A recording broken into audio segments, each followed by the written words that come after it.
Hello and welcome to Stories That Shape Us. My name is Joanna Daniel. If you're watching on YouTube, don't forget to like and subscribe to the channel. And if you're listening on Spotify or on Apple, we still want to hear from you. We'd love to hear your views on these interviews. Thank you for joining and enjoy. Hello, everyone, and welcome to the podcast. My name is Joanna Daniel. And as you know, if you've followed our series so far, we're talking about healthy relationships and the role that men play in healthy relationships, because we know that most of abuse is perpetrated by men. Not that men don't get abused too, we have to put that in, but mostly, and at Wounds Scars, we work with women. Now, I have a really special guest. It's my church elder, and he's long suffering because he hears me go on and on and on and on and on. And when I get to speak at church, we talk about relationships a lot. We talk about abuse, we talk about, and I know that I have his support in terms of working to keep the church safe. So welcome, Elder. Is there anything you want to tell people about you, your name and anything else? Welcome everyone. My name is Tee Kapida. I'm the elder at Port Talbot Seventh-day Adventist Church. And yes, I am also interested in this subject. And I am still trying to invest myself in this subject because as a man myself, I want to be a good role model for young people, so that when they grow up and go into relationships, they should be able to identify themselves through me, myself, by having a good relationship with me, so that they can ask me questions about relationships. So I am also investing in this subject. Thank you. And I've told you many times that you need to train as a counselor, don't I? Yes, you need to train. You need to train because people naturally come to you. But I love what you say, and I see you do it. I see you try to connect with the young people, with the young men, and you said, I want to be a model for them, and that's one of the role the church can play in the Titus 2 to modeling, like what Titus talk about in Titus chapter 2.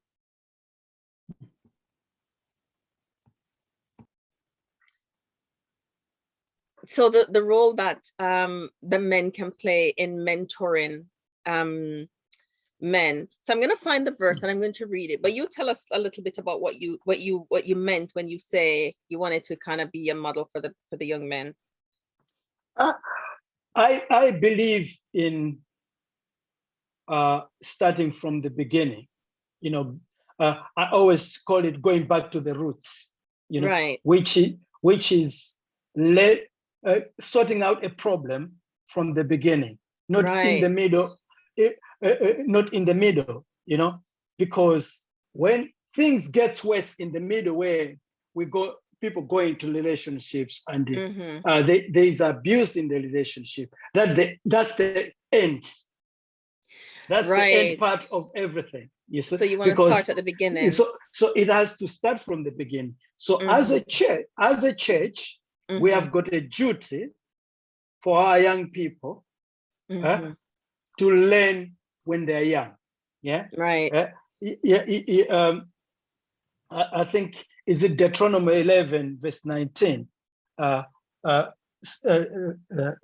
says, let me check. Deuteronomy 11:19. Yes. It says that teach them when they're young. Right. Right. 11 verse 9, yes. And you shall teach them your children, speaking of them when they sit in thine house, and when thou walkest by the way, when thou liest down, when thou risest up. Yes, you see. So when we teach children from the beginning, what happens is it's within them. When you speak to them in your house, when you walk by the way, when you lie down, when you rise, they'll do the things whenever they go, because they have learned when they're young. It's ingrained. It's ingrained in them. You see, so what we have to do is to teach them when they're young,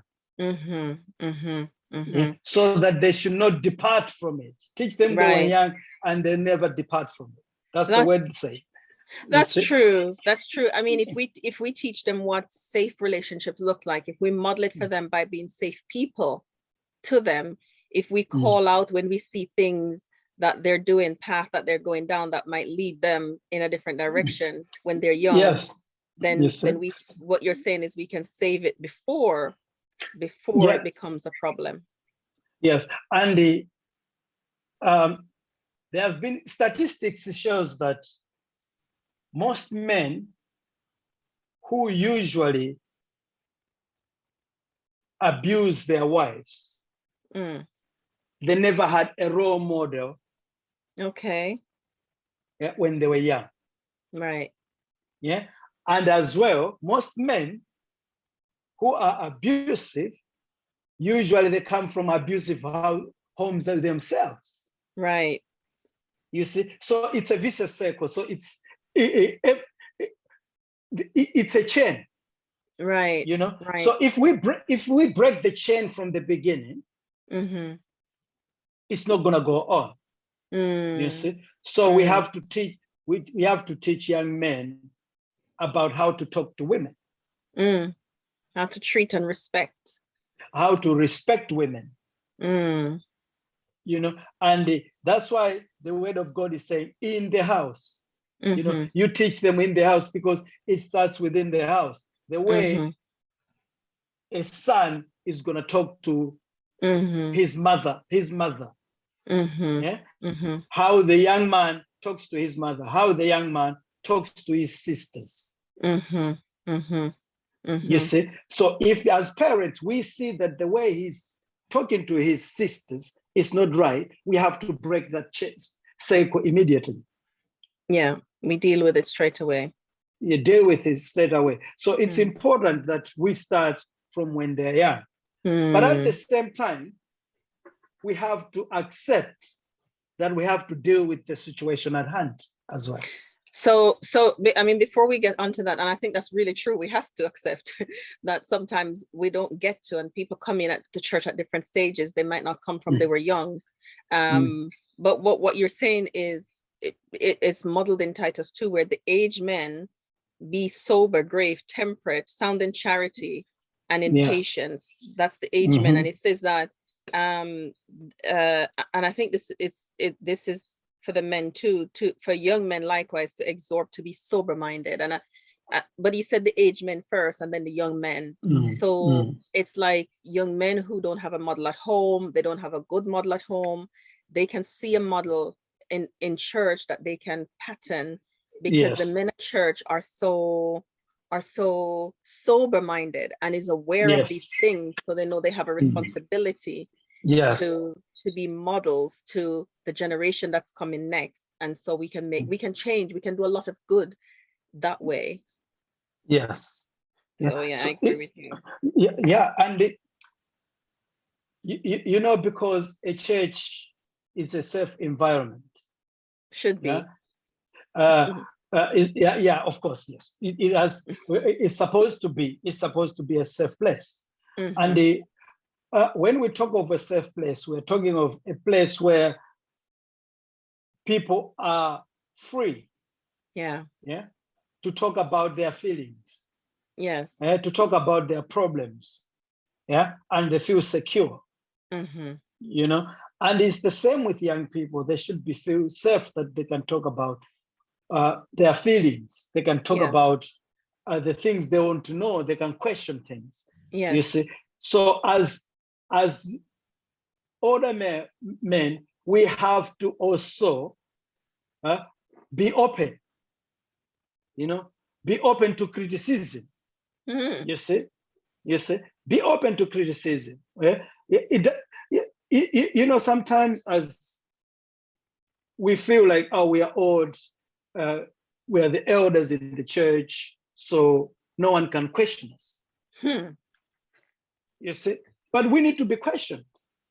We need to be questioned, and we need to be challenged as well. Of course. You see? And at the same time, when we are challenged, that's when also you learn about yourself, your shortcomings as well. You see, but at the same time, we have to be relatable. Yeah. We have to be relatable. You know, sometimes we want to stay up there. You know, sometimes we have to come down to their level, to the young people's level. Try to understand them. I was gonna ask, how would you do the relatability, the teaching, because that can't happen once a week when you see each other for a couple hours. So you just said come down to their level. What are some of the other things that older men can do that can make them connect with the young men in a way that they can be models and teachers for them? Spend time with them. Spending time with them, because by spending time with them, that's when you get to know them, you know, and they get to know you as well, you see. And we have to accept as well that this time things have changed with our young people, you know. They know things more than we do ourselves. Sometimes they're exposed to more information. Yes, they are exposed to more information. So we have to accept that. And when we accept that, we will be able to understand what they are going through. Because and meet them where they are. What they're going through is not different from what we went through. It's just different. The difference only is because they are exposed more than we were when we were growing up. You see, because they have got so many things around them, which is social media, the internet, all these things. They can able to Google things. We never had the chance. We never had the chance to Google anything. What I find is that some older men, and when I say old, I don't even mean old. I mean sometimes men in their 40s, just they are not as affair with social media. They don't understand it. They don't try to understand it, and so the young men in their late teens, early 20s are light years ahead of them, as you say, in access to information and how they access information and what they do with that information that they're accessing, and the knowledge that they're gaining. And I find if you are not able to, and you won't know everything that they know, but at least be aware of it and how to find it too. There's a mismatch, and so what you're trying to achieve don't work because they know more than you. That's when we need them. We need the young people. Because if we have a good relationship with them, they might teach us. They might tell you. They might teach us how to operate. If they feel they're not going to be judged, if they feel they're not going to be judged for knowing what they know, if they know that you're a safe pair of hands to deal with my struggles, I can go to Tee with it and I'm going to be okay. Well, that's a good point there. Not to be judged. How does somebody feel like he will be judged? When do they feel like that? I suppose it's how you respond to them, what you say, what your tone is, your body language, what you do with the information after. You know, if you're able to make somebody safe and feel comfortable telling you anything and you don't act with alarm, or, you know, it's all of those things that make people feel, I'm not comfortable talking to him. But when I told him this thing, he wasn't shocked. He didn't tell me off. He didn't judge me. He didn't throw the Bible at me in terms of telling me lots of scriptures. He listened. He empathized with me. He understood, and he helped me through it. Yeah, and for that to happen, there is need for yourself as an older person to come to their level and try to understand them. You see, because if we stay up there, it's difficult for them to come there. They don't understand. To that up, we need to come to their level. And when we come to their level, we are going to understand them. Because I think you might have caught something from what I've said. I've said so many times, like, come to their level, come to their level. And I've said so many times about understanding them. Why am I emphasizing on only understanding them? Why am I not saying them they should understand us? Why am I not saying that? I'm saying we have to understand them because they are going through trials at their age. They are going through tests that they don't know what they can do. No. You see? They're trying to find answers by themselves. You see? So if we come to their level and understand them, yeah, then we are going to understand what they're going through. Yeah, I agree with that, and you can guide them through it. So Yes. your philosophy is teach them when they're young, help to guide them, fix the problem before it starts, and hopefully, I believe also that's a really good way to end violence and unhealthy relationships, because we're training. So coming out of this generation of training will be a group of young men that can be disciples themselves by helping their group, their peers, to understand safe relationships and to be able to do safe relationships. But you also said, but in all of that, we still have to deal with the problem when it comes. Which is at hand. Yeah. What do you mean? Yeah. We are now in a situation whereby we see the abuse around. So we can't be saying, oh, maybe it was not told when they were young. No, we have to deal with the situation right there. Yes. Yeah. And before we came in, we were talking about marriage counselors. That they should be broader, they should be able to open up and sorts of things. And one of my favorite verses, which is my favorite, it's not one, but it's my favorite verse, is 1 Corinthians 13. Okay. 14. I can say the whole chapter. I love the whole chapter. Yeah. But from is it verse 4, which talks about love. Love is patience. All those things that are so important. So when it comes to marriage counselors, this chapter is so important. Right. Are you talking about marriage counselors who are trained counselors or people who do premarital counseling? Who are you talking about when you say marriage counselors? I'm talking about both. Both, right. I'm talking about both because people have to know the meaning of love. Because love, people think, I love the person, let's get married. Because we love each other. But do you know what love is? Yeah. And the Bible tells us in 1 Corinthians 13, tells us love suffers long, and love is kind, love does not envy, does not parade itself, is not puffed up. Yeah. When you try, then you'll understand what it is, because you are coming from different backgrounds. Yeah, true. You have grown up with different ideas. You have got your own thoughts, and you have got your own likes. There are so many things which are different from each other. Then for yourself to know each other, then you should have patience. Patience is required. That's true. Yeah. Perseverance. Yeah. Then there should be humility. You see? Yes, the Bible talks about submission. People interpret submission in marriage in the wrong way.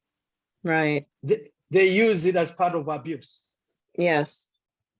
They use to abuse women. Yeah, they are abusing their wives using the word you have to be submissive.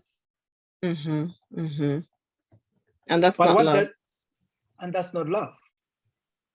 That's not love. You see, so we have to understand, excuse me, that people have to learn. Yeah, and people have to change from bad habits to good habits. Right. People have to, when they're going into marriage, they have to understand that they don't have to be selfish. They have to be selfless. You see, they have to think of the other person. You know, and the most another important element of this is when you're courting.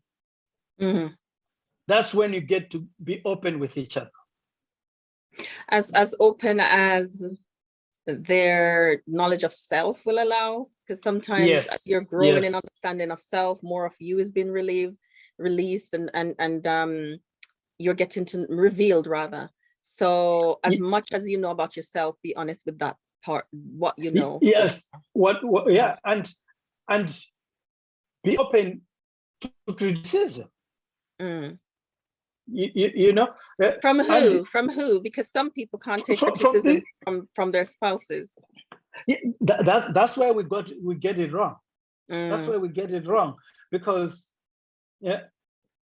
if I don't get criticism, why should I criticize them? What right have I got to criticize somebody? Because you don't, right? Because you're not making adjustments in your own life. Yeah. So I can't criticize you when I don't want you to criticize me. Right. And maybe if we call it give feedback, would that probably make it more palatable for people and easier to yes, we can say so, but the most important thing is be relaxed with each other from the beginning. Be open with each other from the beginning. Get to know each other more from the beginning. You know, and build friendship. Build the friendship between the pair, between the two of you, that you can take the same friendship into the marriage. Right. Yes, yeah. I myself and my wife Vanessa, we started with friendship. To us, we wanted the friendship more than the marriage. We wanted us to be free with each other, and we built on that friendship to marriage. That's what we see. And we made it. We made it easy for ourselves because we don't get bored of each other. We see that. We can see that. Yeah, because we built on the friendship. You know, and we have to understand that when you go into marriage is not a 2-year contract. It's not a 5-year contract, a 10-year contract. No, it's a life contract. So you are looking for somebody you're gonna spend your life, and as much as you can, and when you get married, you have to look at the other person as yourself. You see, you have to look at the other person as yourself. So how you would love yourself and care for yourself, you're gonna love and care for yourself. Some people don't love themselves though, so that's a tricky one, because if you don't love yourself and you don't care for yourself, where does that leave the next person? That's why from the beginning as well, we talk always about the start. From the beginning, before you go into a relationship, sort yourself out. Sort yourself out.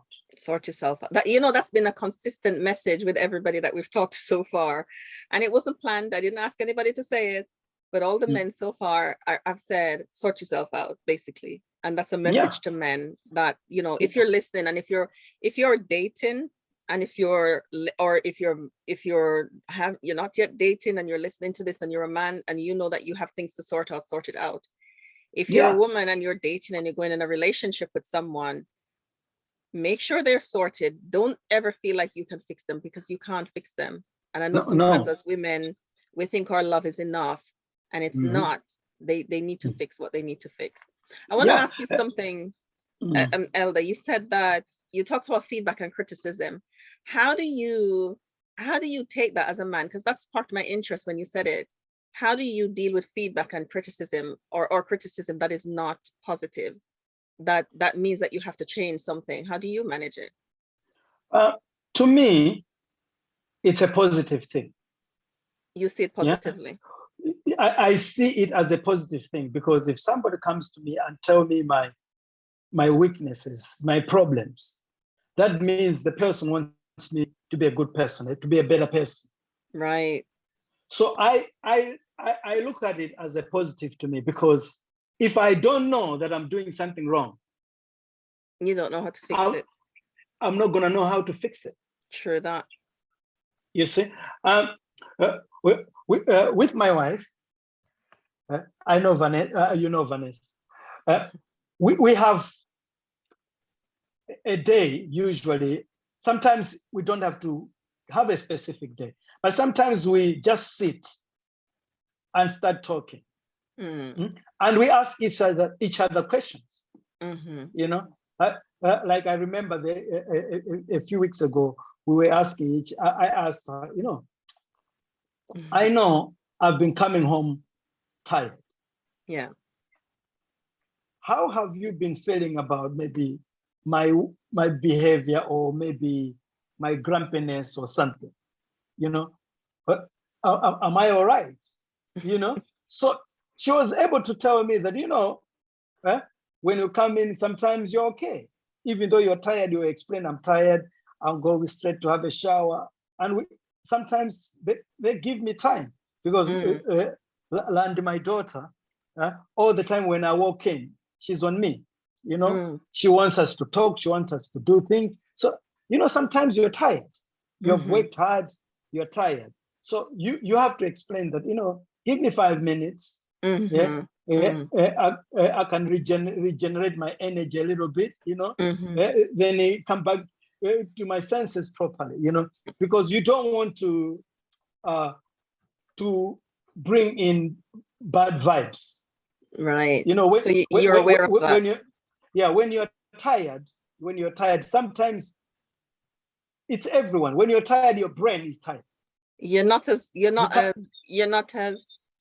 self-controlled or aware. Yes. Or Yes, that's why the Bible tells us to be vigilant. Vigilant, yeah. You see, because if you are not vigilant, you become weak, and the devil can find a chance in you and take care of you. I mean, take control of you. You know, so it's important that you should be ready for criticism. You should be ready, because I remember the other day, I was working so hard and I came home. When I come home, I would just slump on the chair and I would just kind of like be there, but I'm not there. You know? Yeah. So everyone was noticing that I'm grumpy, you know? But because I'm open to criticism, they know it. They told me that. They told me that, you know, when you're coming in, you're so grumpy. Yeah. So much so that sometimes we're thinking, is it gonna be all right today? You know? Okay. But then I understood what they were saying. You know, I was not like saying, oh, why are they criticizing me on this? I'm tired. They have to understand that I'm tired. You know, I'm tired. But I have to understand them as well, that they need me even though I'm tired. You see? So how do I cope with it? The best solution I found was when I come in, I'll explain, guys, I had a good day or a bad day. So I'm gonna go for a shower, and I'll come back to see.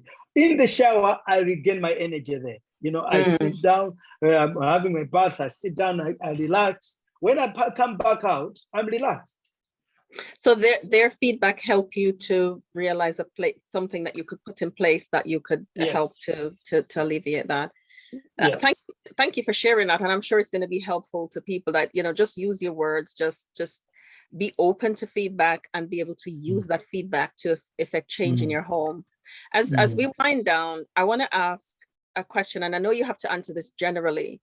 Like, what are some of the things, and maybe if you give me 2 or 3 things as we wind down, that the church can do to protect if there's a disclosure? What are some of the things that you believe we can do? I think we have a long way to go. I think we have lots to learn about this. But if you, 2 or 3 things that the church can do to, I don't know, I think we have to love men enough to give feedback, like we just talked about. And I think that's love. If we don't love people, we're not going to give them feedback and say, hey, this needs changing. And to keep the environment safe for women. I don't, that when we love, and you talked about 1 Corinthians 13, and I believe that's love. So as we wind down, 2 things that the church can do, and I know, again, you have to speak generally, but 2 things that they can do to protect. First of all, the men have to understand that he who finds a wife finds a good thing. They have to understand that. Yeah. Secondly, men have to understand that they are the priest of the home. Right. They have to understand that. Yeah. Then, as maybe the church gets some information about abuse, that maybe somebody is a victim of abuse in the church. It's difficult when the person hasn't approached to the leadership. Right. Yeah.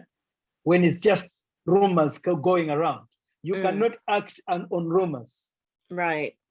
You see, you cannot act on the people discussing or talking about the subject.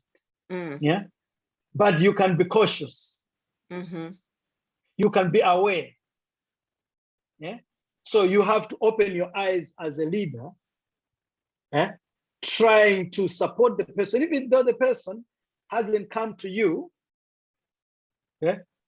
with the subject. Yeah. But you have to find a way to bring that person into confidence. Right. Yeah. By supporting the person, without actually expressing that you are supporting the person because you have heard about something. Right. Yeah.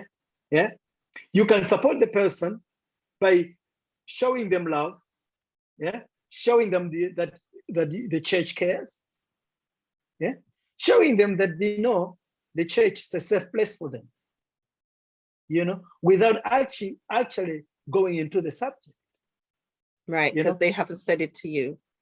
Because they haven't said it, But if we create that type of environment where you show them love, you show them that you care, yeah, you support them, they'll open up about what they're going through. Because they feel safe now. They feel comfortable. They feel like everyone is going to be able to listen and understand what they're going through. It's important that they feel safe. Yes. Everywhere I go to speak, I ask that, can this church be a church where women who are surviving abuse can feel safe? Can this be a place where they know that they're going to be protected and supported? Can this be the church that is going to believe them and not, question and tell them that they're lying? Can perpetrators know that this is not a church that they can come to because we're going to protect? Yes. We're going to protect victims. This church protect victims. Yeah. You know my stand on this. I know you know my stand on this. Yeah. And for me, I believe every situation have to be heard. Yeah. Every victim have to be heard. And at the same time, yeah, we have to make sure they have got the confidence. Yeah, to feel like they can be heard. And when somebody approaches us as a church that they are going through abuse, we have to be vigilant. We have to be vigilant. Yeah, we have to be vigilant. We have to take precautions for those things not to happen again. Yeah, if you can talk to the person of what they want when they have when they express themselves, their situation, when they have discussed your situation with you, you can ask them what they want, how they feel. You cannot tell them what to do. You can show them the way.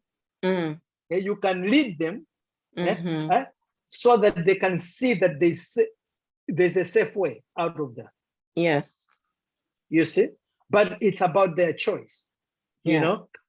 As a church, you cannot push people to do things what they don't want. You respect their choices. You have to respect, and at the same time, you don't have to judge their choice. No. Yeah. Whatever choice they make, you have to support them. Yeah. We respect. You have to support. You respect and support them, and at the same time, we have to make sure the abuser knows that the church is not the place for abuse. Mm. You see, we have the abuser has to know that it's not a place for him or for her. Not here. You see, because I have read stories whereby the church can protect the abuser. Mm-hmm. You know, Too many. I've read Too many. yeah, protecting the abuser because it's a church elder. Mm-hmm. Yeah. Maybe because he helps in a lot of projects for the church Mm-hmm. financially, Mm-hmm. and they don't want to let that go. Yeah. You know. But if somebody is an abuser, they have no place in the church. You know, I always talk to my daughter, knowing now that I've got 2 daughters, but I always talk to my daughter, Landy, and I always tell her that, you know, I want you, when you grow up, to have a healthy and happy relationship, like mommy and dad. Yeah, you have. Yeah. Sometimes she asked me, "You guys, don't you get tired of each other?" You know, it's because she sees that we complement each other. You know, she sees that we can be able to support each other. We can be able to, when somebody is feeling low, we can lift each other up. Yeah. You know, and because she sees that when my wife is feeling low, I can lift her up. Yeah. When she's feeling the same, she comes to me, Dad, I'm feeling low. Yeah, because she sees you do it. Because she sees me doing it. And that's what we have to teach even our young women. Yeah. That relationship are supposed to be healthy. Relationships have to be with happiness inside it. Yeah. There should be joy in it, you know? Yeah. Yes. And when they realize that the environment in their relationship they're in is not a good environment, they have to seek help. They have to talk about it. You know, they have to say it out. Absolutely. And I think that's a really good note to kind of end this on. Like, if you see it that it's not according to, and I like that you use 1 Corinthians 13. If you see that it's not according to 1 Corinthians 13, don't reason it out. Don't try to fix it yourself. Get help. I really like what you say with the church, the things that we can do. And I also like that you're prepared to support women with whatever decision they make without judgment. Because if it's about, if it's going to be about women, about the victim, we have to do what they want and not what we feel we should do, not what we want to do. Yeah, because sometimes you can be taken over by emotions. Yeah, right. You know, sometimes they'll bring a story to you, they'll bring you their issue to you, and because you yourself personal inside you become angry about the abuser. You know, and sometimes you want to take matters in the wrong way because the emotions has got better the better. You know? So you have to listen to them. You have to be restrain yourself. Yeah. You know, it's not about you, it's about the abused. Yeah, the victim. You have to do the right thing for the victim, no matter how you feel. Yeah, it has to be about them. I love that you say that. So I believe that, you know, I write about the compassionate church, and I believe that that's what it is. It's about the person. What do they want? How can we develop systems and care that is going to look after them? But I am also glad that you share some of yourself, some of your own stories, some of what you do to make sure you are modeling healthy relationship for your daughters. so that they can see what it is like. And you said something really important that I think a lot of men struggle with, and it's taking feedback that is not positive. How do I manage, how do I take and manage negative feedback?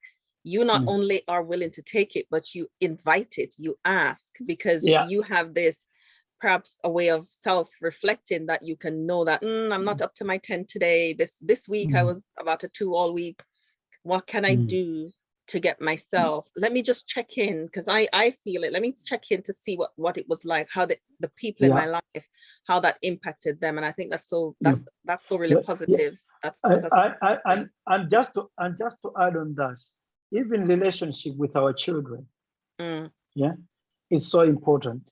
I have a one-to-one time with my daughter, with Land.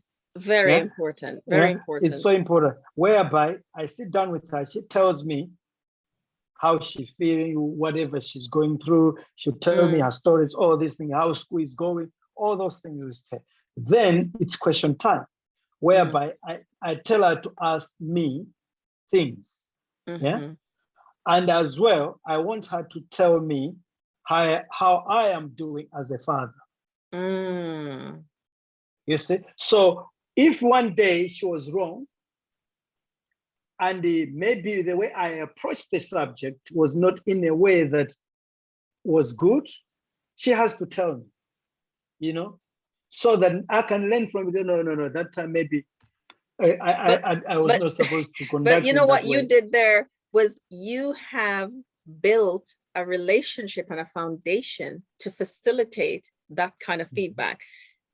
Culturally, some men just see that as being rude. No. How could you? You're out of order. How could you? But you've built a relationship. But when the Lord takes over, when you have God within you, you are humble in everything. You're humble. That's the word. You are humble because for you to accept criticism from your daughter or your own child, you have to be humble. You have to be humble. You have to, because I put myself in that vulnerable situation for me to be a better person. It's not weakness. People may call it that you're weak. It is not. I believe that is not weakness. I believe that's courage. Like not everybody has that level of courage, but I believe that that's what courage looks like when you can allow yourself to do that.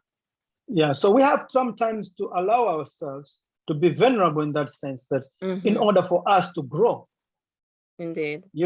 And we can only ask to have a humble heart from the Lord.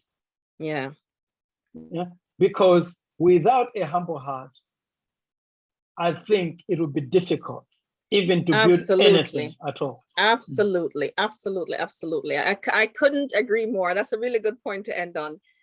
Without him, we can't do anything. And we can't do anything. He gives us humility and a humble heart. Thank you so much for coming and for talking with me. Thank you. I appreciate this, and I hope that it will go to help many people. If you are listening and you see yourself in any part of this conversation, whichever, if you want to learn how to develop relationships with your children that can facilitate the kind of vulnerability that Tee just talked about, our website woundstoscars.com have resources that you can use, that you can access, that will help you to build that kind of relationship. If you're a woman and you're in it and you're thinking, I think I don't see this modeled in my relationship, and you would like support, again, our website. And if you're a man and you're listening and you're thinking, I don't know how to do what he has described, I think I need to go get some coaching to find out, you can book a counselor via our website, woundstoscars.com, and at the top, the navigation bar, it says book a counselor, and we will get back to you and put you on the right path and help you. If you're a church and you are struggling to find, well, how do we deal with the problem when it arises, and how do we train our young people to be safe people? Again, we have consultation that we have available that can help. I'm just, I don't usually do that roundup, but I felt impressed to do that today. So thank you for listening. And for more resources and information, you can visit our website at woundstoscars.com. Thank you all. Amen. Thank you.